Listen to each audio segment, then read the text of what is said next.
இதுல ஒரு மண்ணாங்கட்டி கேம்பெயினிங் வேற. அந்த செந்தில் பாலாஜி என்ற ஒரு முன்னாள் மந்திரி அதாவது பாட்டில் ஒரு பேரை போட்டு ஹாஸ்பிட்டல்ல ஸ்டண்ட் காட்டுறாரு. என்னங்க இது? ஆம்புலன்ஸ் திமுக போட்டிருக்கீங்க. இதை விட கேவலமான விஷயம் என்னங்க இருக்கு? பாதுகாப்பு இல்லாத ஒரு காவல்துறையை வச்சுக்கிட்டு, தோல்வி அடைந்த உளவுத்துறையை வச்சுக்கிட்டு, ஒட்டுமொத்த அதாவது ஒரு தலைவர் வரா அப்படின்னா தலைவர் 10,000 பேர் தான் கூட்டு வரலாம் கிடையாது. 10,000 பேர் சொல்லுவோம், 10 லட்சம் பேர் வருவான். 10 லட்சம் பேர் வந்தாலும் அந்த பாதுகாப்பு தர வேண்டியது கவர்மெண்ட் கடமை. பொலிட்டிக்கலா ஜெயிக்க பார்க்கணும். ஒரு 6 மாசம் டைம் இருக்குல்ல, நிறைய நலத்திட்டம் பண்ணுங்க, மக்களை கவர் பண்ணுங்க, அப்படி ஓட்டு வாங்குங்க. ஒருத்தனை அழிச்சு நான் மேல வருவேன் கேவலமான பாலிடிக்ஸ் அன்னைக்கு 1977 இன்னைக்கு பண்ணிட்டு இருக்கீங்க. இன்னைக்கு அண்ணா திமுக திமுக விஜய் பார்ட்டிக்கு அதிகமா கூட்டம் வருதுன்னு தெரியல. அப்ப கவர்மெண்ட் ஏன் இந்த ஸ்டண்ட்? செருப்பு நீங்க ரவுண்ட் பண்ணி விஷுவல் பண்றீங்கல்ல, செருப்பு வந்து விழுதுன்னு செருப்பு அடிச்சவங்க உங்களால விஷுவல் பண்ண முடியல. காழ்ப்புணர்ச்சி, அரசியல் காழ்ப்புணர்ச்சி. அரசியல் காழ்ப்புணர்ச்சி ஸ்டேஜ்ல பேசு. புரட்சி தலைவர் எம்ஜிஆர் அவர்கள் வரும்போது லட்டி சார்ஜ் பண்ணீங்க. அதான் இன்னைக்கு விஜய்க்கு நடக்குது. நீங்க உங்க பாலிடிக்ஸ் பண்ணுங்க, போய் பனையூர்ல போய் சண்டை போடுங்க.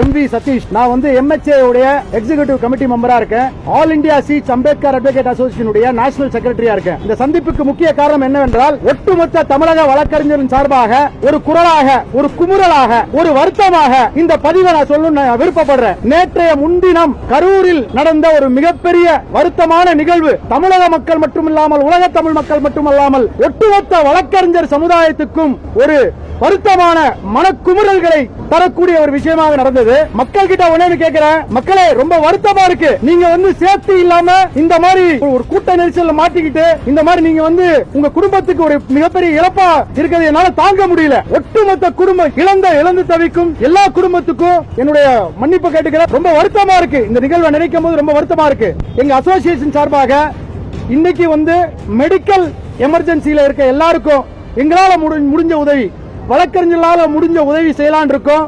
எங்க சார்பா ஒரு 3 லட்சம் ரூபாய் நாங்க தரலாம் இருக்கோம். அதாவது கவர்மெண்ட் உடைய நெக்லன்சி, அதாவது கவர்மெண்ட் உடைய ஒரு சரியான ஒரு பாதுகாப்பு இல்லாத ஒரு காவல்துறையை வச்சுக்கிட்டு, தோல்வி அடைந்த உளவுத்துறையை வச்சுக்கிட்டு, ஒட்டுமொத்த அதாவது ஒரு தலைவர் வரா அப்படின்னா தலைவர் 10,000 பேர் தான் கூட்டு வரலாம் கிடையாது. 10,000 பேர் சொல்லுவோம், 10 லட்சம் பேர் வருவான். 10 லட்சம் பேர் வந்தாலும் அந்த பாதுகாப்பு தர வேண்டியது கவர்மெண்ட் உடைய கடமை. கடமையை நீங்க தவறிட்டீங்க. அந்த கடமையை நீங்க தவறிட்டீங்க. உளவுத்துறை டோட்டல் ஃபெயிலியர்.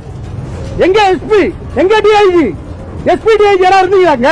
இன்னைக்கு அண்ணா திமுக திமுக விஜய் பார்ட்டிக்கு அதிகமா கூட்டம் வருதுன்னு தெரியல. அப்ப கவர்மெண்ட் ஏன் இந்த ஸ்டண்ட்? யார் உள்ள வந்தது? 1000 பேர் எக்ஸ்ட்ரா வந்து தள்ளுமுள்ளு பண்ணி, கத்தி எடுத்து வெட்டி, செருப்பு எடுத்து அடிச்சு, செருப்பு நீங்க ரவுண்ட் பண்ணி விஷுவல் பண்றீங்கல்ல, செருப்பு வந்து விழுதுன்னு செருப்பு அடிச்சவங்க உங்களால விஷுவல் பண்ண முடியல. ஏன் தூக்கல? இது வரைக்கும் இன்வெஸ்டிகேஷன் வளையத்துக்குள்ள வரலாம சொல்ல முடியாது. ஏன்னா நம்ம தானே செஞ்சோம். அப்புறம் எப்படி சொல்ல முடியும்?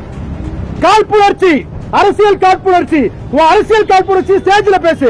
புரட்சி தலைவர் எம்ஜிஆர் அவர்கள் வரும்போது லட்டி சார்ஜ் பண்ணீங்க. அதான் இன்னைக்கு விஜய்க்கு நடக்குது. நீங்க உங்க பாலிடிக்ஸ் பண்ணுங்க, போய் பனையூர்ல போய் சண்டை போடுங்க, ஸ்டேஜ் போட்டு சண்டை போடுங்க. மக்கள்கிட்ட எங்க காட்டுறீங்க? தமிழக மக்கள்கிட்ட எங்க காட்டுறீங்க? வழக்கறிஞர் எங்களுக்கு எங்களுடைய ஆதகமே நீங்க மக்கள்கிட்ட காட்டுறதா? இதுல ஒரு மண்ணாங்கட்டி கேம்பெயினிங் வேற. அந்த செந்தில் பாலாஜி என்ற ஒரு முன்னாள் மந்திரி அதாவது பாட்டில் ஒரு பேரை போட்டு ஹாஸ்பிட்டல்ல ஸ்டண்ட் காட்டுறாரு. என்னங்க இது? ஆம்புலன்ஸ் திமுக போட்டிருக்கீங்க. இதை விட கேவலமான விஷயம் என்னங்க இருக்கு?